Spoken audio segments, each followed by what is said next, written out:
at patnubay. Palatuntunan nagbibigay inspirasyon, tatalakay sa iba-ibang pangyayari sa loob at labas ng ating bansa. Gagabay sa mga taong nangailangan ng patnubay sa kanilang mga suliranin sa buhay. At ngayon, narito ang inyong program host, ang Mindoriyong Midnight Boy, Kuyang Arnold Azeveda Namuko.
Habang mabigyan naman ang may 110 mga trabahador sa barangay.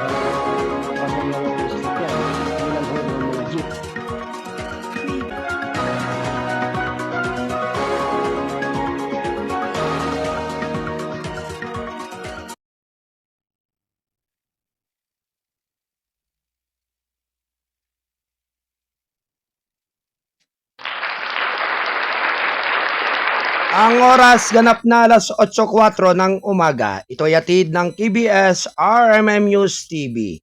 Radyo na, dyaryo pa.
Luzon, Visayas at Mindanao. Good morning, good morning, good morning, Pilipinas.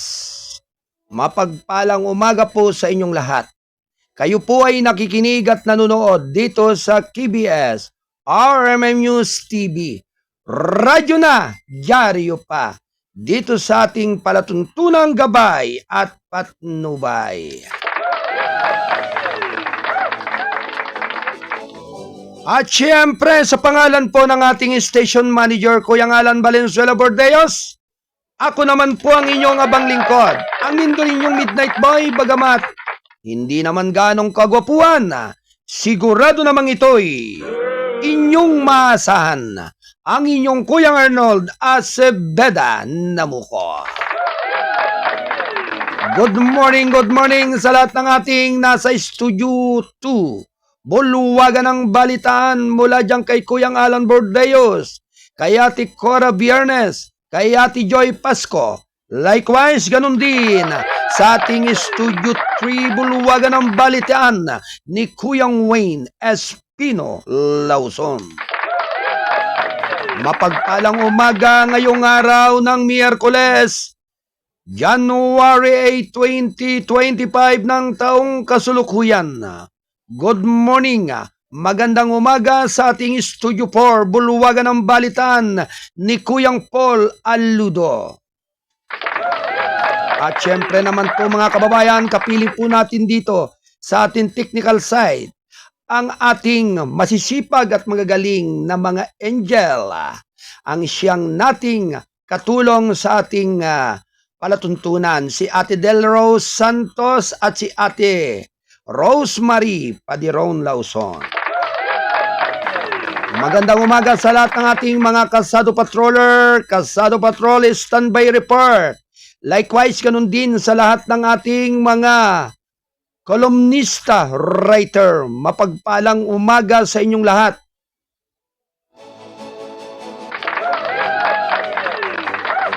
At syempre sa araw pong ito'y isang napakahalagang kasaysayan sa bawat Pilipino, sa bawat mananampalataya. Bagamat patuloy ang pagdagsa ng mga tao dyan sa Grandstand, Quirino Grandstand, dyan sa Manila, dyan sa Katedral ng Quiapo Church, siyempre sa Jesus Nazareno, yung translasyon, no?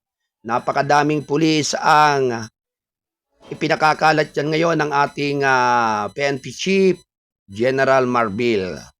Yun ay para na rin po sa kaligtasan ng ating mga kababayan na dadalo ng sinasabing translasyon sa prosesyong gaganapin sa araw ng bukas. Kaya sabi nga po ang lahat ng ito'y maging isang palala sa bawat nating mga kababayan na kinakailangan po'y pagbibigayan at huwag masyadong magitgitan at magsiksikan.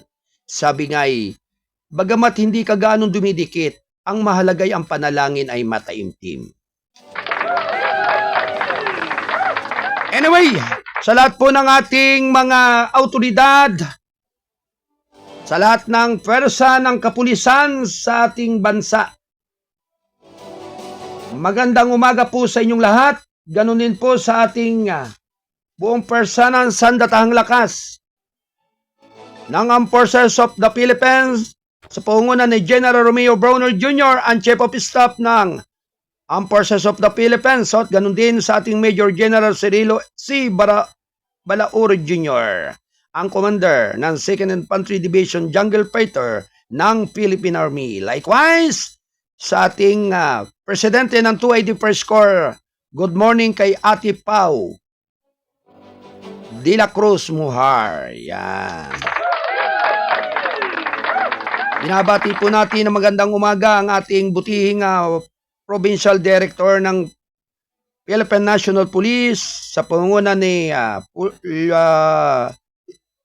Colonel Felipe B. Maragon. Magandang umaga, sir. At siyempre sa ating Police Regional Director,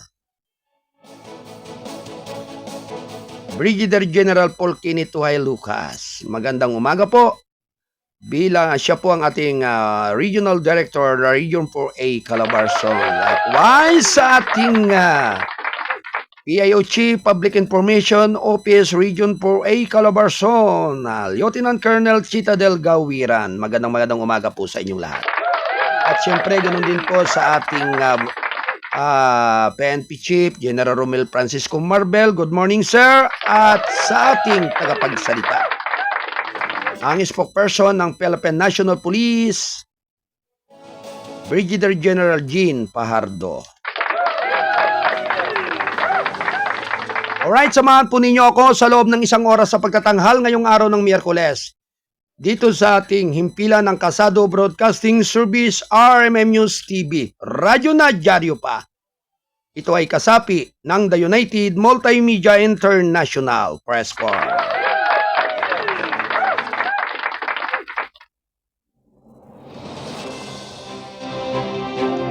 Alright, Kasado Patrol, standby report, makaraan ang ilang pagbabalita.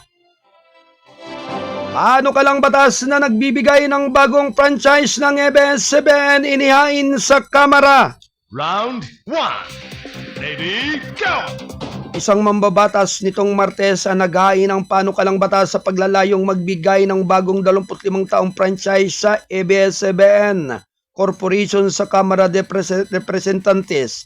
Sa paghain ng House Bill 11252, sinabi ni Albay Representative Joel Salcida na natanggal sa broadcast giant ang anumang umano'y legal violation sa deliberasyon ng House Committee on Legislative Franchises na nakaraan Kongreso. Ang Securities and Exchange Commission at Bureau of Internal Revenue sa deliberasyon ng Kamara sa franchising ng ABS-CBN sa nakaraang Kongreso ay nagpapatunay na ang franchise grante ay hindi lumabag sa mga paghihigpit sa pagkamamay-ari at pagwalang nakibinbing pananagutan sa buwis. Salcida said in this explanatory note, ipinatigil ng ang ABS-CBN ang broadcast operations nito noong Mayo 5, 2020 kasunod sa paglabas ng National Telecommunications Commission ng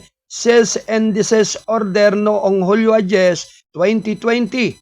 Ibinasura ng House Committee on Legislative Franchises ang bid ang ABS-CBN para sa panibagong 25 taong franchise dahil sa ilang issue kabilang na ang dual citizens ni ABS-CBN Chairman Emeritus Eugenio Lopez III, ang posibleng paglabag sa limitasyon ng konstitusyon sa pagmamay-ari ng dayuhan, ang naiulat na paglabag sa labor at tax violations at iba pang paglabag sa mga tuntunin ng franchise nito.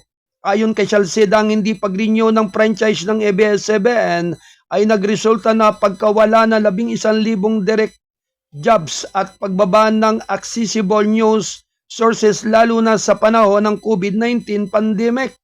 Matatandaan ninyo na nagbabala pa ako laban sa franchise rejection sa kadahilan ng magdaragdag ito sa COVID-19 inspection dahil sa kakulangan ng impormasyon, sabi niya. Ayon pa rin kay Salcida, kritikal ang papel ng malawak na regional network ng ABS-CBN sa pagkapalakat ng pagkalat ng mga balita at update sa panahon ng kalamidad. Bago ng pagtanggi sa franchise renewal, may 36% ng mga Pilipino ang nagmula sa kanilang balita at libangan mula sa channel, ang sabi niya. Ayon pa rin kay Salcida, inihain niya ang panukalang batas na magtataguyod ng patas na kompetisyon sa pagpapakalat ng impormasyon. Naniniwala ako na ang libreng merkado ng mga ideya ay nangangailangan ng kompetisyon. Ang isang virtual monopolyo ay hindi gagawin hanggat ang pagpapakalat ng mga idea ay magpapanatili ng publiko na may kaalaman at nababahala, dagdag niya. Alas 8:15 ng umaga, ito'y hatid ng balitang kasado ang payagang balansi at totoo. National Newspaper.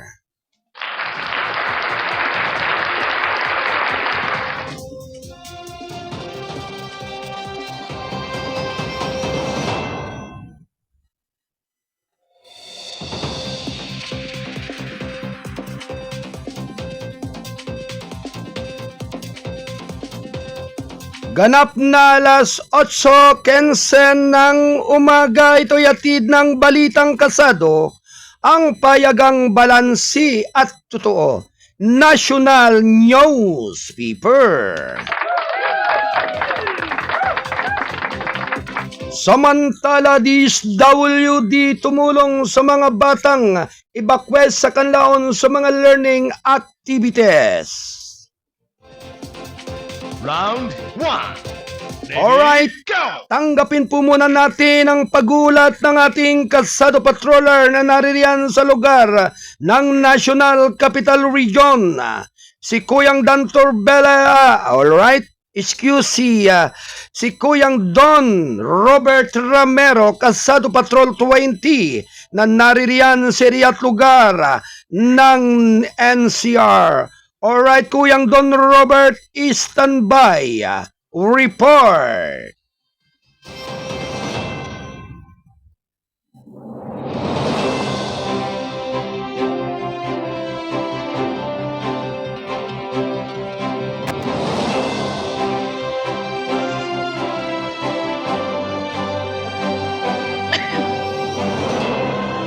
Alright mga kababayan,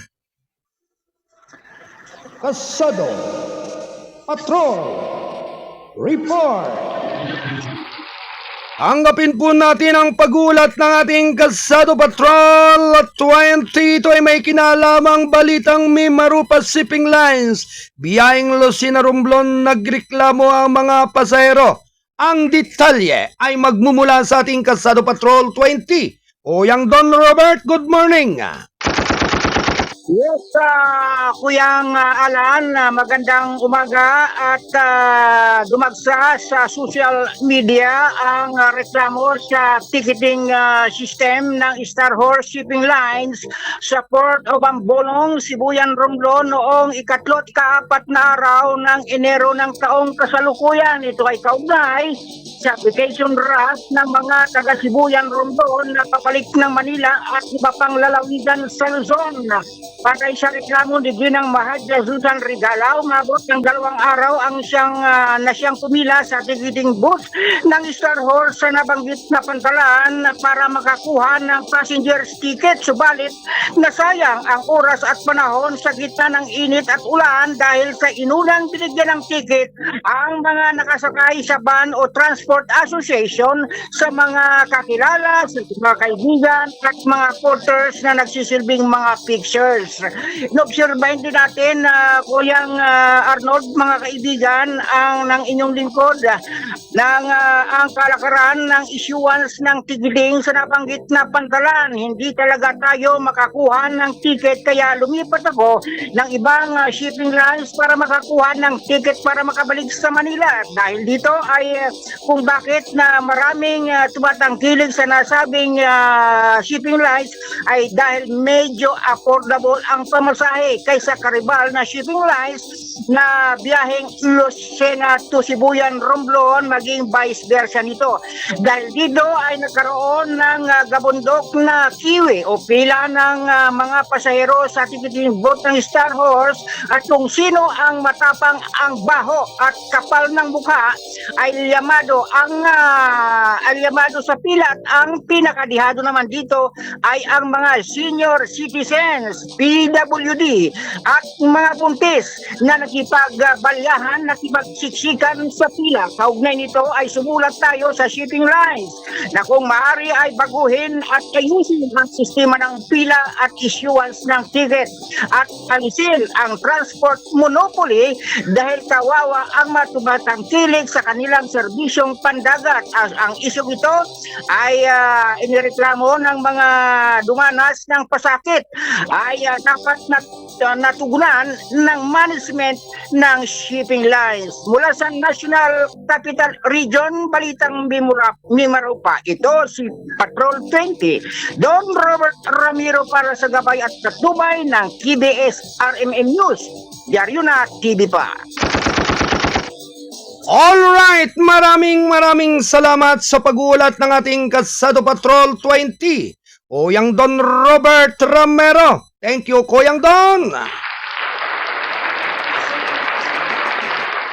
Samantala ang oras ay alas 8:20 ng umaga. Ito'y atid ng Balitang Kasado, ang payagang balansi at totoo national newspaper.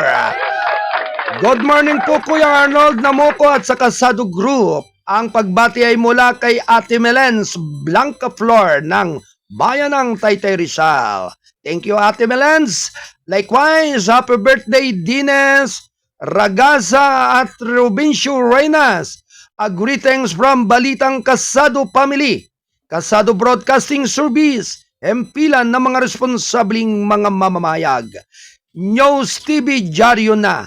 Siyempre, sa lahat po ng ating mga kapatid, happy birthday kay Brother Dennis Ragasa at Brother Rubencio Reynas.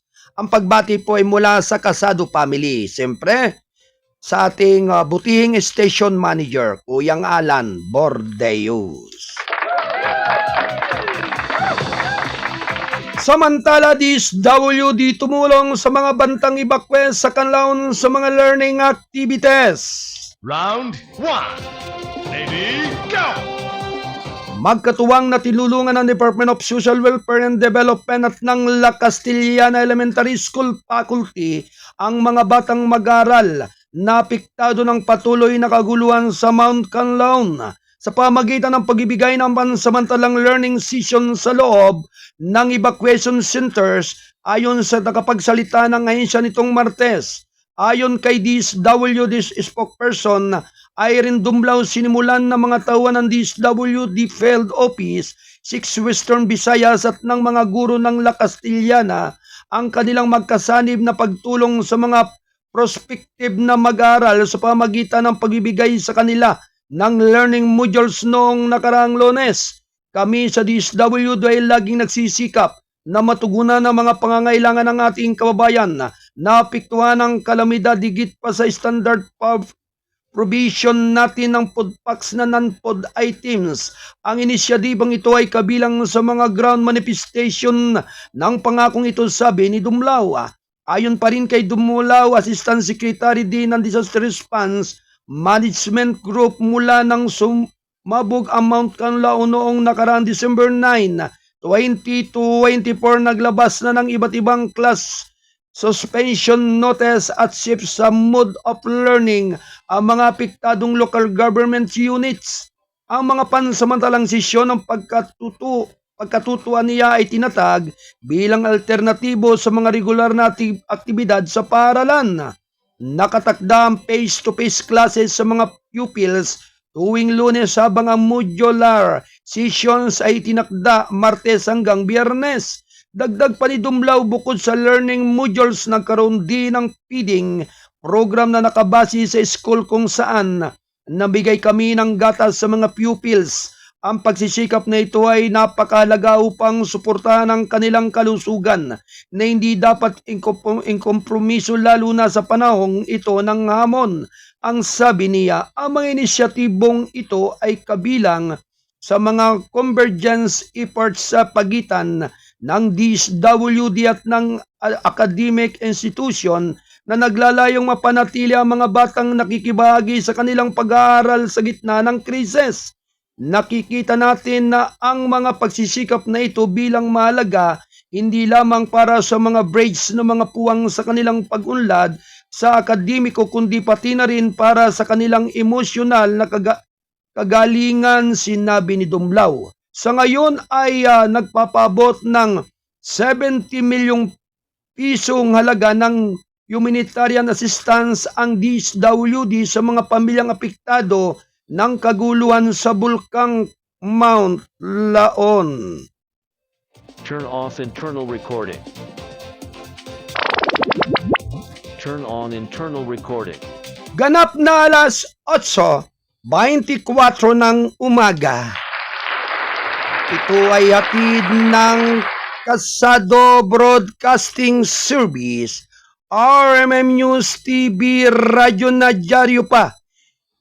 At ito ay sa pagtataguyod ng buong pwersa ng Balitang Kasado. Ang KBS RMM News TV, Radyo na Dyaryo pa, ito ay kasapi ng The United Multimedia International Press Corps.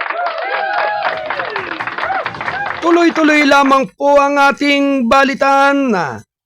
Palasyo nagbigay katwiran sa pagkakasama ng PMA-PNP sa 2025 budget sa edukasyon. Round 1. Ready, go!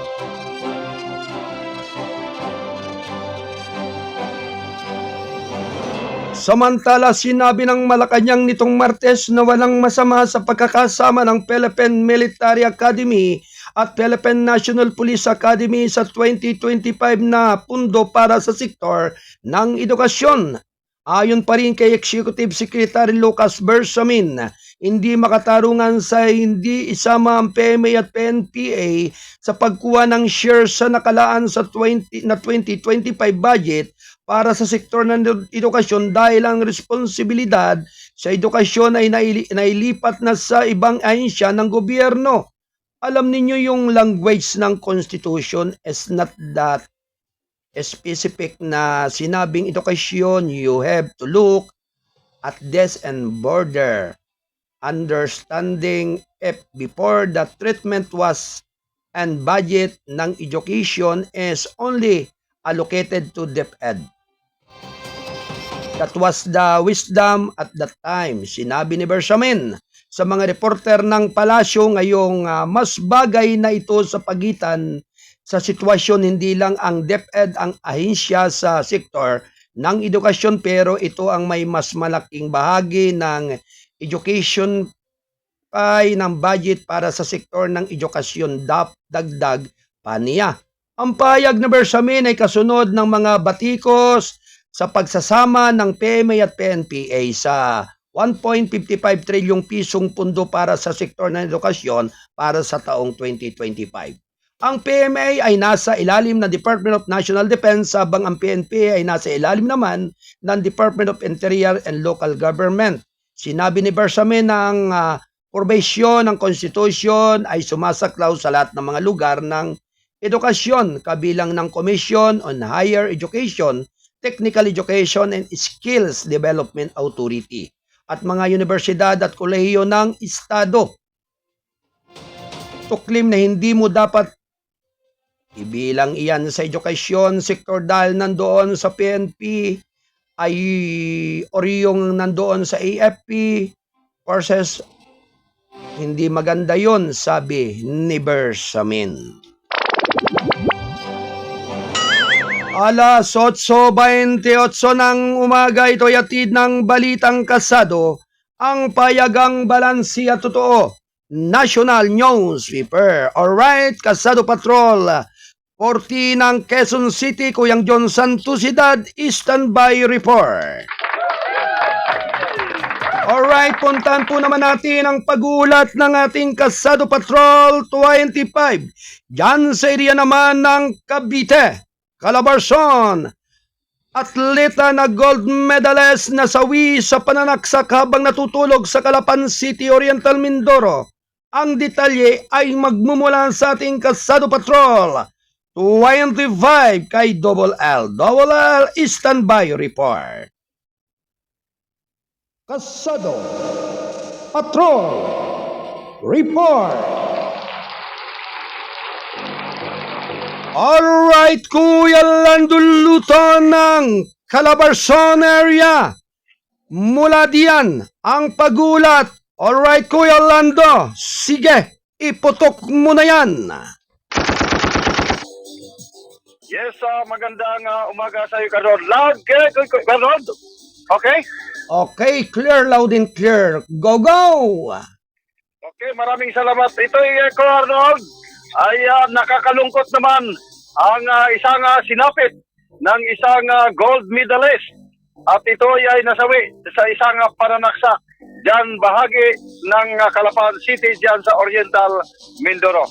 Ito nga ay Kuya Arnold ay inimbestiga na ng mga otoridad ang nangyaring pagpatay sa national athlete na si Mervin Guarte. Si Guarte, Kuya Arnold, ay pinatay sa saksak sa bahay ng kanyang kaibigan na si Barangay Kagawad Dante Abel sa sitio pinagkaisahan sa Barangay Camilmel, Calapan City sa lalawigan ng Oriental Mindoro, Calabarzon, Forbi, bandang alas 4:30 ng umaga. Ang 33 anyos na multi-awarded medalist at membro ng Philippine Air Force ay pinaniwalang iatake ng salarin habang ito'y natutulog sa sala. Nakahingi pa ito ng tulong ang biktima sa mga kapitbahay na nagtatakbo pa ito habang sugatan. At agad naman itinakbo sa Santa Maria Village Hospital bago inilipat sa Mindoro Medical Center kung saan siya binawian ng buhay. Isang hindi nakikilalang suspect ang pumasok mano sa bahay at agad sinaksak si Guarte sa dibdib bago ito tumakas ang salarin. Base na rin sa initial na investigasyon ng Philippine National PNP, Mimaropa, lumalabas sa investigasyon na dumayo lamang ang biktima sa nasabing lugar at nakipag-inuman umano mula gabi hanggang alas 3 ng madaling araw kung saan Sa araw ding yon ay saka ito pinagsasaksak habang ito nga ay natutulog. Ayon kay Police Lieutenant Colonel sa isang pahayag sa ating mga kasamahan sa media, ang hipi ng Calapan City Police Police, inalam na nila kung sino-sino ang naging kainuman ng biktima para matukoy ang suspect at motibo sa krimen. Na-recover ng mga investigador sa crime scene ang kutsilyo na ginamit sa pagpatay sa biktima. Samantala, kinundi na naman ni Oriental Mindoro, Governor Merlito Dolor, ang pagpatay kay Melvin Guarte at nangangako ito na mabilis na hustisya. Sa ngayon, Arnold, nagdurusa at nagdadalamhati ngayon ang pamilya ng biktima at humihingi ng tulong at hustisya sa pamahalaang Marcos Jr. At nagpaabot naman ng pakikiramay at pakikipagdalamhati ang Philippine Sports Commission o PEC at ng hukbong himpapawid ng Philippine Air Force sa biglang pagkasawi ng SEA gold medalist na si Melvin Guarte. Mula dito nakikiramay po ang balitang kasado sa pag-ayaw ng isang gold medalist na si Melvin Guarte. Mula pa rin dito sa lalawigan ng Cavite, Calabarzon, Puri. Ako si Double L, Kuya Lando Luto, nag-ulat para sa Gabay Patnubay ng TV sa RMM News, Radyo na Jerry pa. Maraming salamat, Kuya Rod, back to you. Alright, maraming salamat sa pag-ulat ng ating Kasado Patrol 25 mula pa rin dyan sa Calabarzon. Kuya Lando Luto. Thank you, Kuya Lando. Nakikiramay po ang ating palatuntunan ng gabay at patnubay sa pagyao ni Melvin Guarte at sabi nga po ay talagang ang ganitong klase ng insidente ay talagang napakasakit para sa pamilya. Sabi nga'y masakit man tanggapin, tanging ang hustisya lamang ang makapagbibigay katugunan sa pumaslang dito sa ating bayani. Sabi nga ho, talagang ikangay nakatanggap siya ng ikangay isa sa medalist, kaya talagang hindi natin malaman at malalaman po natin kung ano talaga ang motibo matapos ng lahat ng iyan. Ganap na alas 8:34 ng umaga, ito'y atid ng Balitang Kasado, ang payagang balanse at totoo, National Newsweaver. At syempre, binabati po natin ng magandang umaga ang mga taga Watchman Initiative Affairs yan sa lugar ng Purok 16 Clan, Barangay Sinawal, yan. Sa Bagong Pag-asa, Barangay Sinawal, General Santos City, yan sa Mindanao. Sa paunguna po ni Bai Fredelin Samaldani. Mapagpalang umaga po sa inyong lahat diyan, sa lahat ng mga Blaan Tribe. At syempre, good morning sa Perlas ng Silangan. At siya po ay may mensahe, magandang umaga po Kuyang Arnold, nasa 16 Clan, Bagong Pag-asa, Blaan Tribe, Barangay Sinawal, General Santos City kami, ang Perlas ng Silangan. Thank you, Kuyang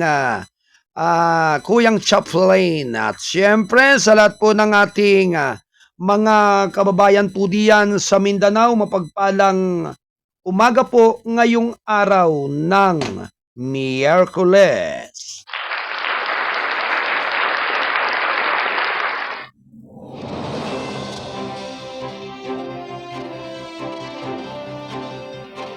Alas 8:36 ng umaga. Samantala, mataas na halaga ng suspect nagbigay ng 2.4 milyong pisong halaga ng shabu sa Bulacan. Round 1. Ready, go! Arestado ng mga operatiba ng anti-drug ng Philippine National Police ang isang mataas na halaga ng individual na nakumpiska ang humigit kumulang na 20.4 milyong pisong halaga ng shabu sa Bulacan. Martes ng madaling araw, isang pahayagan sinabi ni PNP Drug Enforcement Group Director Brigadier General Eliasar Mata na nabed sa isang sting operation ang 33 taong anyos na alias Marvin sa barangay Tungkong Manga, City of San Jose del Monte, dakong alas 4:55 ng umaga. Nagbunga ang suspek ng 3 kilo ng shabu at iba pang praso ng ebidensya na hindi druga. Nasa kustodiya na ng pulisya ang naarestong suspek at nahaharap sa kasong paglabag sa Comprehensive Dangerous Drug Act. Ang mga ebidensya ay isinumiti sa Bulacan Provincial Crime Laboratory para sa chemical analysis at tamang disposisyon. Ang pinakahuling bypass operation ng PNP DAG ay matagumpay na nagpawalang bisa sa isang mapanganib na drug network na pumipigil sa karagdagang pinsala sa mga lokal na komunidad sa milyon-milyong halaga ng illegal na droga na nakumpiska. Malaki ang nadagdag sa kaligtasan ng komunidad, sabi ni Mata. Alas 8:37 ng umaga, ito'y hatid ng Balitang Kasado, ang payagang balansi at totoo. National Newspaper. Samantala, mga evacuees sa Canlaon hindi nakauwi. Round 1. Lady, go! Dumaguete City, hindi pa nakauwi ang libon-libong evacuees mula sa high-risk area sa Canlaon City, Negros Oriental dahil sa kaguluhan ng Mount Canlaon ayon sa Office of Civil Defense.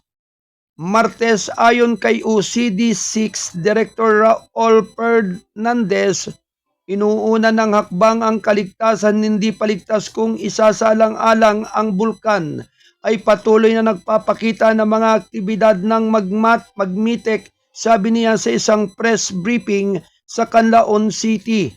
Laging may unang pagkakataon para sa isang malaking pagsabog at hindi namin nais na kayo ay maging biktima.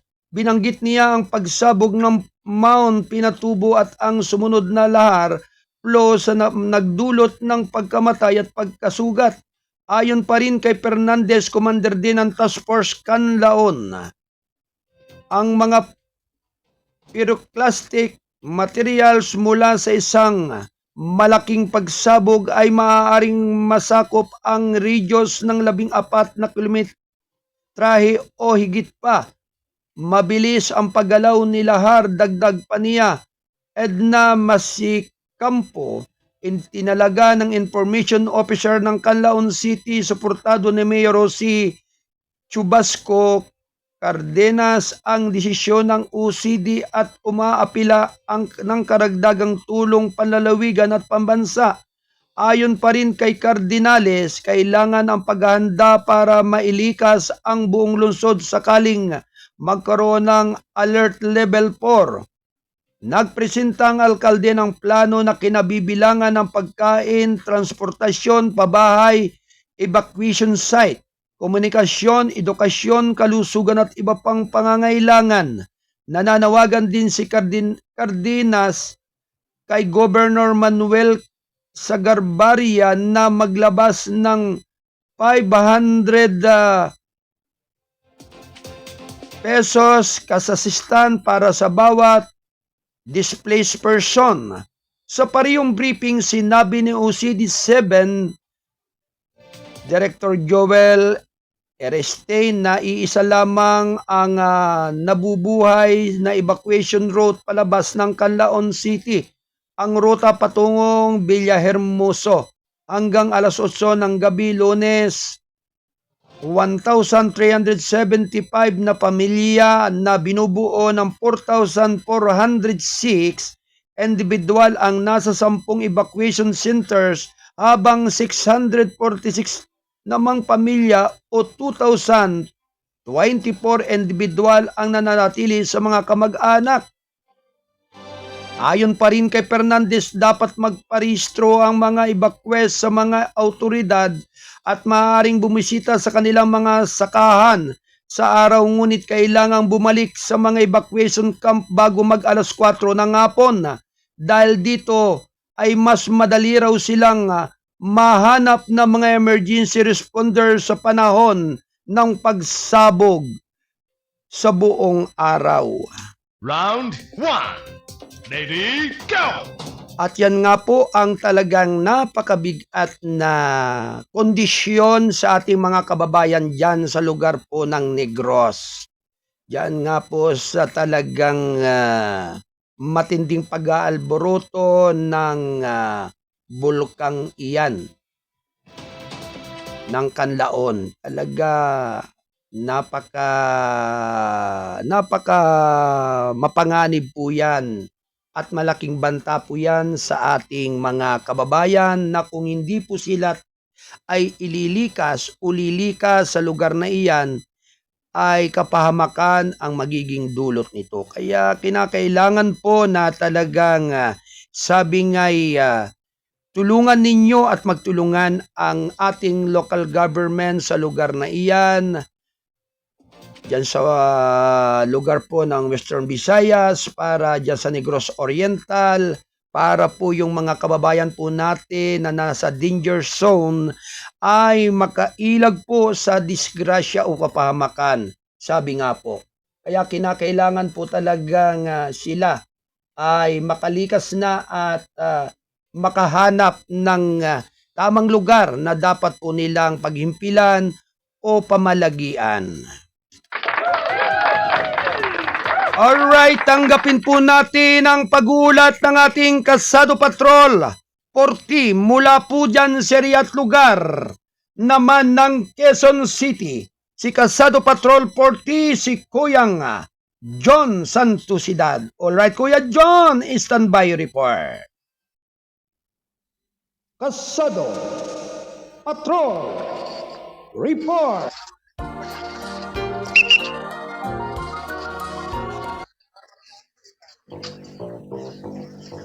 Alright, Kuyang John Santosidad ng Quezon City. Alright, good morning. Sige, putok mo na yan.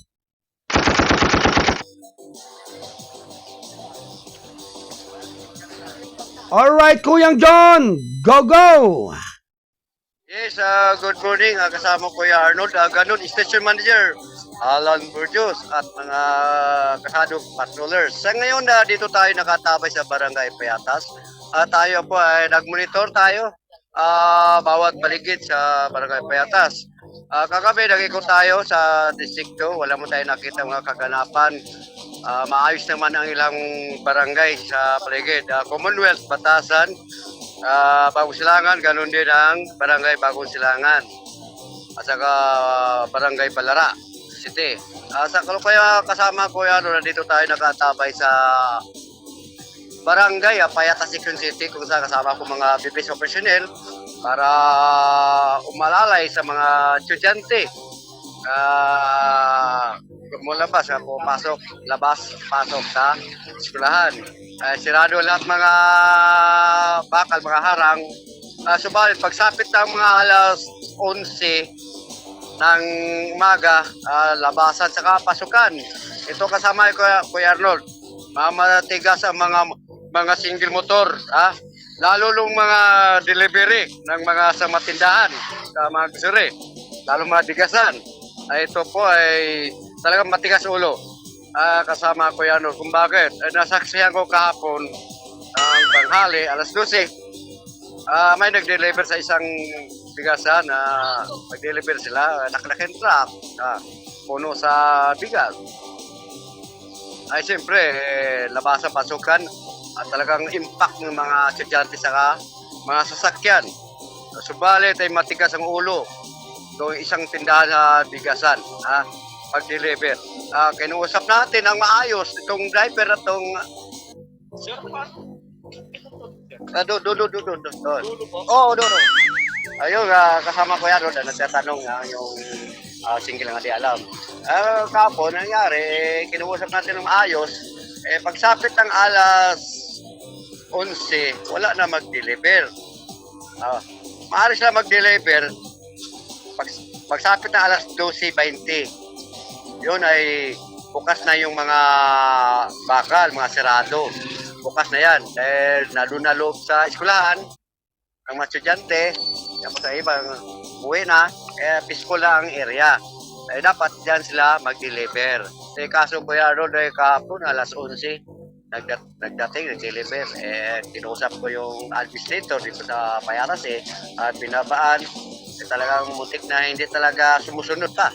Kundi talaga pipilitin itong mga tindahan na deliver ng mga bigasan. Rap. Ganun talaga. Kapag ang barangay, kapag ang kapitan kami nga bakal, disiplinado ang barangay. Pero ang kapitan ay mabait. Pagdating sa eleksyon, landslide lagi. Bakit? Abubuto puro mga pasaway. Ganun din nangyayari sa Boxing City na ikutan natin. Puro kami nga bakal talaga mga kapitan. Dapat makaroon ng kami nga bakal dito sa barangay Payatas para madisiplinado naman yung mga residente, mga pasaway. Kahit sa mga nakaharang na yung bakal dyan, wala papasok, nakalagay pa, may tarpaulin, nakalagang tarpaulin, temporary close, school hours, papasukin pa rin sa mga skill motor, lalo pagdating ng alas 5 na hapon. Talagang matigas ulo. Yung mamamayan ng Payatas, yung residente. Sirado na nga, nakita tarpaulin, napakalaki tarpaulin, nakaharang doon. Malaki pala, kita na. Iba, pulis ako. Mga ganun, pulis ako. Diyan lang ako. Pag pinabigyan, dumiretso, nakaroon tuloy traffic tayo. Kaya pangit naman ganun, daming mga, kahit barangay mismo, pasaway din barangay, para natin malaman. Nasaksihan ko lagi, pupasok, impact, labasan ng mga school, mga estudyante. May mga barangay, pupasok doon sa, paano kapag may aksidente? Kasalanan ng traffic, dahil pinayagan. Kung di mo payagan naman, kaibigan mga matas, kaibigan kagawad, kaibigan kapitan, kaibigan ni Kulato, ano-ano mga bakit? Balik ka rin pa pangyayari. Tatanggal. Sana ang batas ay ito pa rin. Pulis ka man, imbihay ka man, barangay ka man, wala pinipili. Kaso lang kapag di mo pinabigyan, tayo pa sisirain nila. Dahil malakas. Dagdag pa anong sasabihin doon sa kapitan, kagawad, anong mga kaibigan nila. Kapag suspension, patawag. Yung ayaw kong ganun, kasama ko yan doon. Ayaw kong ganun. Dapat pantay-pantay. Kahit tayo gumawa ng batas, tayo rin gumawa ng kartaduhan. Paano masusunod ang taong bayan? Ikaw mismo ay pasaway. Kaya gusto ko talaga magkaroon ng kamay nga bakal. Ang barangay Payatas, kapitan. Gano'n, talagang servisyo tayo, para sa bayan. Ang mga kapulisan natin, pinupuri natin mga kapulisan, dahil bawat eskwelahan, elementary, high school, ay nandun ang ating mga kapulisan ng Istasyon 13 para seguridad, pagbantay sa mga kabataan. Ganun din mga personnel, BPSO personnel, Barangay Payatas. Sila po nag-alalay lagi tuwing umaga, tanghali, saka hapon. Ayan muna ang ating balita ngayong umaga, kasama ko yan doon. Yan naman muna ako ibigay. Mula dito sa Quezon City, ako si John sa Quezon Transporte. Nagulat ka ba yan? Pasubay ng TV sa radio. Ganyan TV pa. Balik sa iyo, Pero. Alright, maraming salamat sa situational report ng ating Kasado Patrol 40. Mula pa rin dyan sa Riyadh lugar ng Quezon City, Kuyang John Santosidad. Thank you, Kuyang John. Samantala, binabati po natin ang magandang umaga si na Ate Mariel Bugas. At ang kanya pong mensahe ay, good morning, Kuyang Arnold. Mabuhay po ang perlas ng silangan sa pamumuno po ni Ginoong Chaplain Frederick Bincalberi at sa gabay ng ating Panginoon. Kaming mga Elders Council ng Mount Uba ay malugod Yan.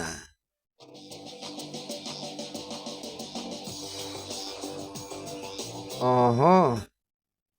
At syempre, malugod po talaga na sila ay bumabati ng maligayang bagong taon sa lahat ng mga katutubo at especially sa katibok ang Watchman Council o elder sa pangunguna naman ng ating Prime Minister Chaplain Frederick Bincalberry kasama si Bai Redelin Samal Dani at mga watchman saan mang dako ng mundo nawa. God well, take care of you. My heart heaven smile every step. Take success and is still hoping guidance from Lord our Savior true. Sit us pray.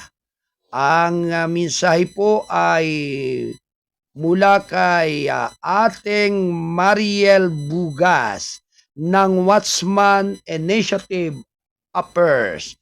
At syempre ito pong Watchman Initiative Affairs na pinangungunahan po ng ating butihing Chaplain Frederick Berry bilang Supreme Minister Vision Keeper Worldwide ay may mga alituntunin pong nakapaloob sa RA 8371.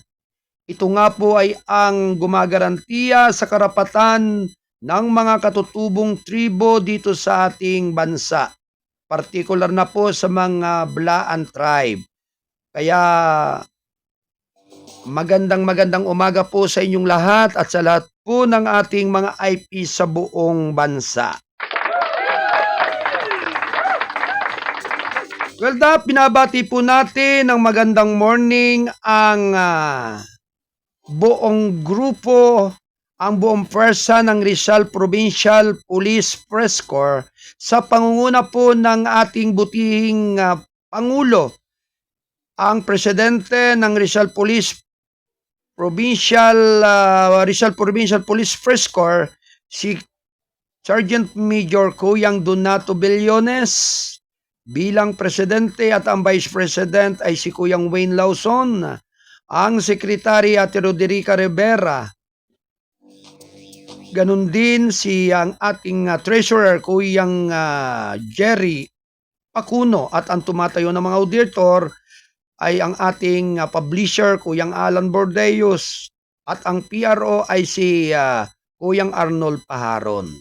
At syempre sa lahat po ng mga board members sa pangunguna ni Kuyang Bernie Gamba, ni Ate Pau de la Cruz, Ate Aida Tagikana, Kuyang J. Martin de la Cruz, Ate Vicky Custudio, Kuyang Herman Patulot, Ate Cora Biernes, Kuyang Dan Torbeles, Kuyang Ricardo Eslita. At siyempre ang inyo pong abang lingkod bilang tumatayong Chairman of the Board ng Rizal Provincial Police Press Corps.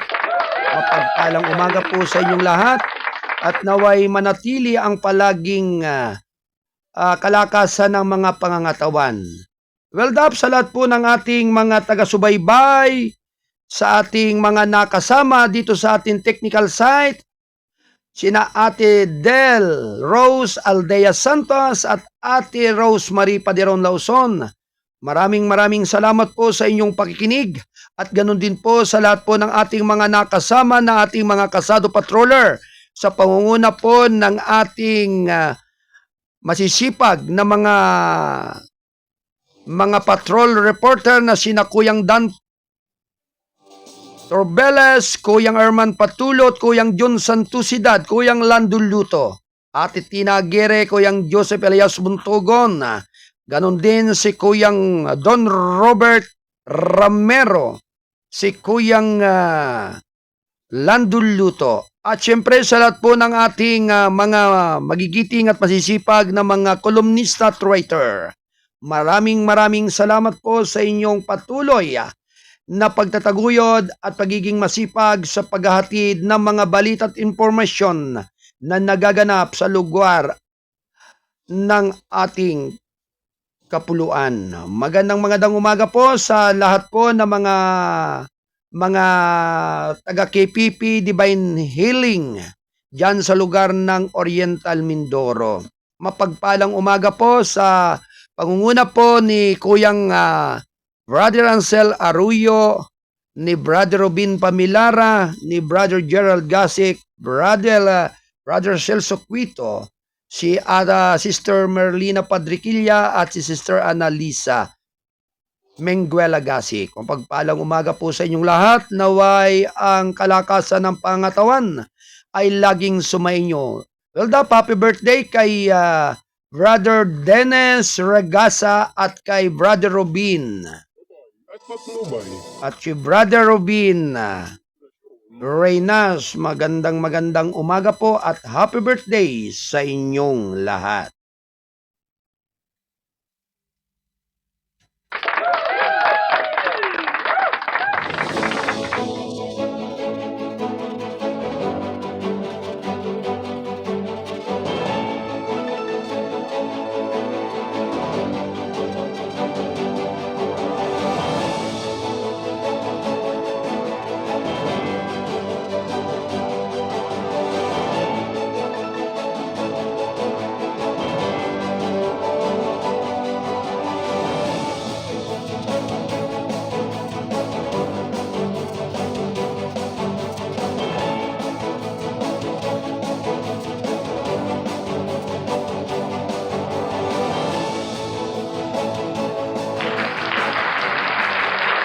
Alright, Luzon, Visayas at Mindanao, kayo po ay nakikinig at nanonood dito sa Kasado Broadcasting Service, RMM News TV.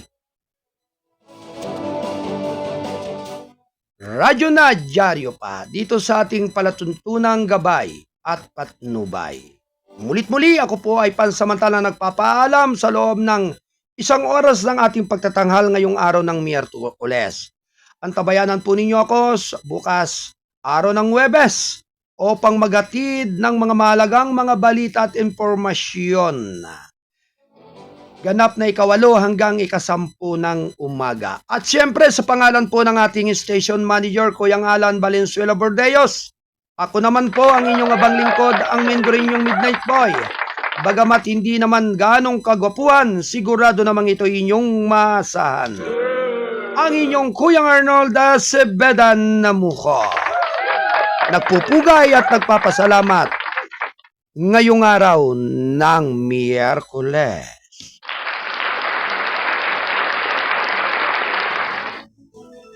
Sumayin nyo nawa ang pagpapala ng ating dakilang lumika. Adios, babalos, amigos!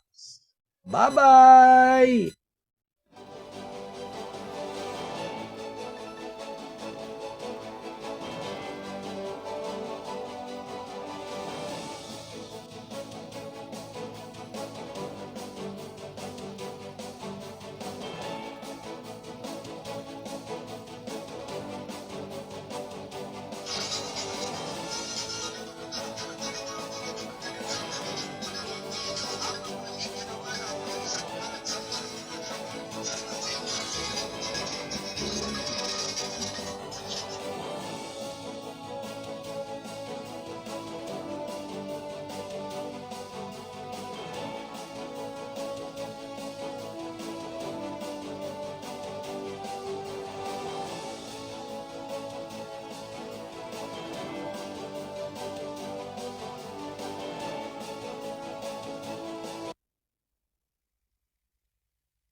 Habang mabigyan naman ang may 110 mga trabahador sa barangay ko.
habang mabigyan naman ang may 110 mga trabahador sa barangay.